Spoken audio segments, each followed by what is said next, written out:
Hello, Lily.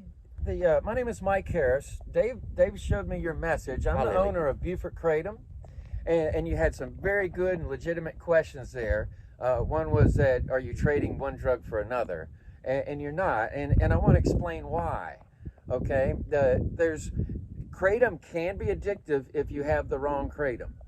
Right, it's very important to have fresh kratom because there's two main alkaloids in kratom. One's mitragynine and 7-hydroxymitragynine, or some people call it mitragine. Right. Well, if I was to pick a leaf directly off a tree, it would be high in the mitragine, but very low, if any, 7-hydroxymitragine. And all our products tested, and we have the results right on the bag, or you can call us up and ask for the different products we have in the test, the current test results, yes, to see what you're getting. Because see, you don't want one that's high in 7-hydroxymitragine. 7-hydroxy is what happens to mitragine when it gets old.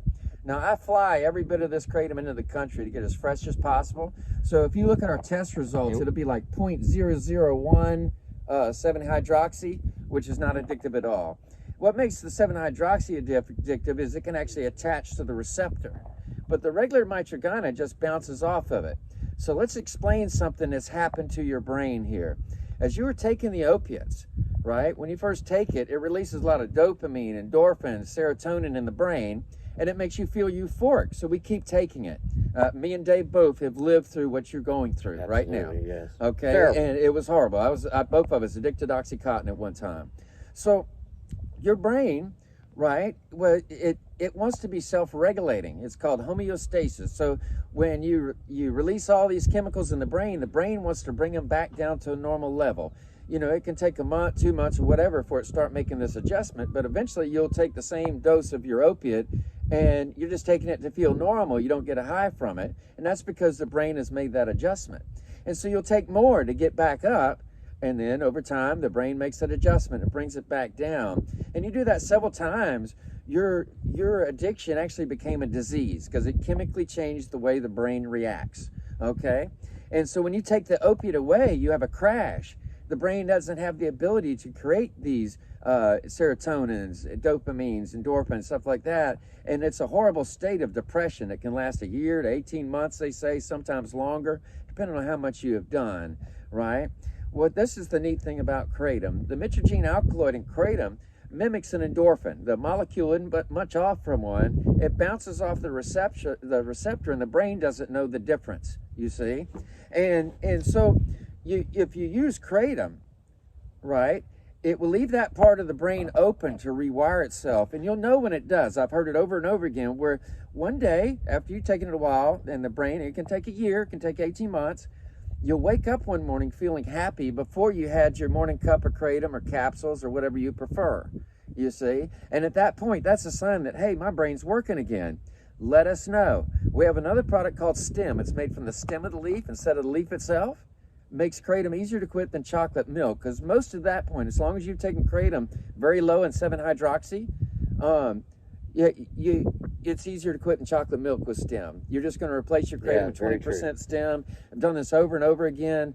We have a Facebook group called BFTK. You can get in there and actually talk to people who've already lived through this part of it, right? These are all customers.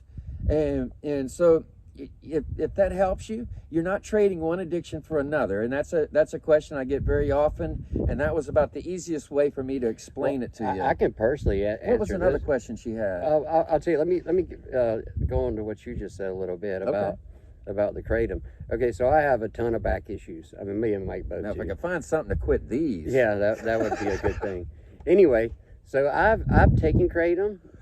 I've quit taking kratom just because I felt like it, and it wasn't difficult at all. Oh, I do it. I do it several times a year just to get my tolerance down. Yeah. So see, I'm never going to quit kratom because I still have a bad back injury. I was getting to that. I'm sorry. No, you're good. No, go right ahead. Go right ahead. I'm never going to quit it, but I do often will stop taking kratom, right? I kind of double up my coffee consumption, but that's about it. Because since there's no 7-hydroxy, or if you know, that's something else. You can call our shop and ask for the current test results for whatever products we have in stock. By and an I have FDA customers that do that. FDA-approved lab. Yeah, by an FDA-approved lab, and we will actually email you a copy of they call it the hard card that we get from the lab. And you can even call the lab and verify it. Everything has a lot number, right? And we even put the test results on the back of the bags, right? But some people are very picky about the kratom they want. They want a certain percentage. I have like a lot of people that really like their kratom right around 1%, right? And the reason they want 1% is just too much kratom, too high a dose of kratom. Now, at first, if you're quitting opiates, you're going to want a high dose of kratom. Right. But down the road, you know, you might find a little bit of a hot flash. Not like a withdrawal, but just a hot flash that some people don't like. Could I interrupt for 1 second? Interrupt. Just because you asked me what other question, this was it. Putting them on a plan to help them wean themselves off and maintain their sobriety. Right, so you want, but is that weaning themselves off of opiates? Because they don't have to do that. They can switch right over to kratom. No, not wean off. I mean, wean off of kratom? No, I don't mean wean off. Yeah, the kratom is going to pretty much take everything away right from the beginning. There's no pain at all. Yeah, what you're going to do is, whatever you're doing now, just do it today. Have your kratom there, right? But before you go to bed, get rid of it and replace your kratom. I mean, replace whatever drug you're using with kratom in the morning. They told us, should I say it on this video? Well, I would start my day with a liquid extract. Heroin and fentanyl.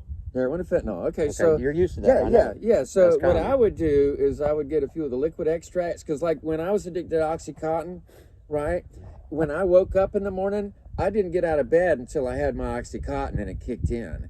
And to replace that, we have a vial of liquid extract that will jolt you, right? It kicks in so fast and it jolts you. Now, it won't last as long as a dose of the regular kratom, right? The powder form, the natural leaf form, but it will jerk you out of bed, and then like in 2 hours, start taking a little bit of natural kratom and get through your day. Because I don't really want you, I mean, I will give you whatever you want or you ask for, but I really don't want you making a habit of using the extracts all the time, because they're expensive. Oops, sorry. They're $15 a vial. I mean, it's just, you might as well do pain pills for that price, but it costs a lot to make it.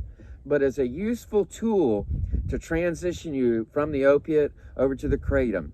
And so you might get, 3 or 6 vials maybe to just start your day with those first few days, because the withdrawal is still going to be there. You're not going to know it though, because the kratom is just going to cover it up. That's what I meant by weaning off. The drugs are already on, because once the period passes where they're out of their system, they're never going to feel anything. They're going to slowly get over what they're already taking. But they won't feel it because of the kratom. Yeah, the kratom's going to cover the bad effect of withdrawal, but it's still there. Right. You just don't feel it. And see, that's the case with everything. Like, no matter what you want to quit, right? You can actually, if you wanted to, I'll tell you this, if you want to quit the pain pills just by quitting them and not do anything, right? I'm not here to sell you kratom and make money off of you. I want you to be well, because I know what it's like not to be well. A trick to quitting anything. It's actually the reason you started this company. Exactly, yeah. Well, I started in 2017 because my town was dying. It was literally, people I know, their kids, everybody was dying. And I knew this thing about kratom. I had learned it to help myself, and I started telling and helping others. And it was easy for me to do because I was already well known for being the shark tooth fairy. If you Google shark tooth fairy Mike, you'll see what I did. A lot of people loved it. It was just a good thing that I did for kids. But so when I got the word out about kratom, it was easy. I had 5,000 followers on Facebook, right?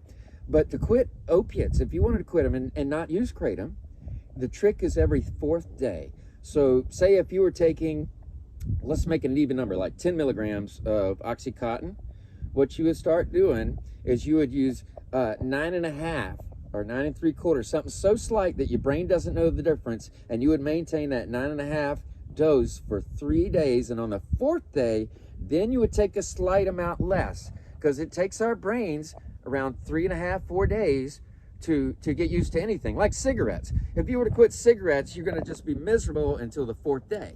You're right? Or if you quit the opiates, you're going to be miserable with that withdrawal until the 4th day.